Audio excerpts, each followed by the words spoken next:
நின்ற நட்சத்திரம் உச்சமாகி போய் அதுக்கப்புறம் நீச்சம் பெற்று விட்டா அந்த கடனாலே அவனுக்கு ஆபத்து வந்துடும். அந்த கடனாலே என்ன பண்ணும்? ஜப்தி ஆகிடும். அந்த கடனாலே எல்லா விஷயங்களும் இழந்து விடுவான்.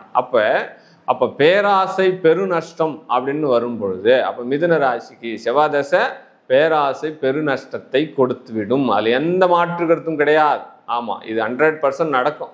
அப்போ ஒரு சுக்கிர தசை நடக்குது, பஞ்சமாதிபதி தசை தானே அப்படின்னு வரும்போது அந்த சுக்கிர தசையில் ஜாதகம் பலமாக இருக்குது அப்படின்னா அவன் வெளிநாடு வெளிமாநிலம் வெளியோகத்துக்கு போய் திரைகடல் ஓடியின் திரவியின் தேடுன்ற மாதிரி பல பொருளாதாரங்களை ஈட்டாந்துருவார்.